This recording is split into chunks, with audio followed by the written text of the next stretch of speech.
Former President Bill Clinton is weighing in on a life and death policy reversal. He spoke exclusively with our chief medical correspondent, Dr. Sanjay Gupta, about President Obama's executive order lifting limits on embryonic stem cell research.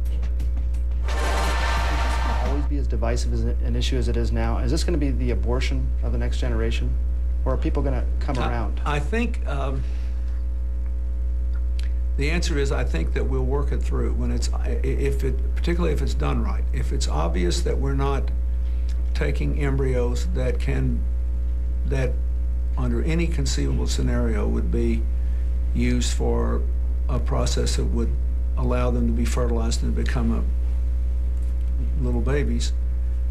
And I think if it's obvious that we're not talking about some science fiction cloning of human beings, then I think the American people will support this. I appreciate the fact that the president wants to send a strong signal that scientific research on everything from climate change to the genome to the embryonic stem cells was too politicized in the previous 8 years, and he wants to put it back to science. I agree with that. But there are values involved that we all ought to feel free to discuss in all scientific research.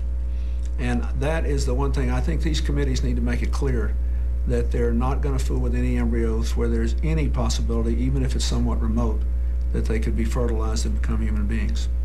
Let's bring in Dr. Sanjay Gupta. He's here. Sanjay, he had some strong words of advice for this new president. You know, he's been there before, Wolf. It's deja vu, as they say, all over again. Back in '93, 90% of the country wanted health reform. 85% of Republicans, incidentally, as well. It didn't happen. The question is, what is different now? Health reform has been something that people have been trying to get done since Teddy Roosevelt. So yeah, he was a bit wistful in how he looked back at health reform.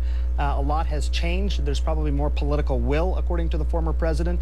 There's also strange bedfellows, the insurance industry, the health insurance industry, now supporting universal health care. A lot of the physicians groups also supporting universal health care. How's this all going to play out? He was trying to both look at the past and sort of imagine what the future might hold as well, Wolf. Did you get a sense they have a good working relationship, the current president and the former president? You know, it's interesting. I asked specifically about health care, and he's saying, you know, the current president could call on him anytime, and also call on the current Secretary of State, who was obviously very pivotal, Secretary Clinton, in health care.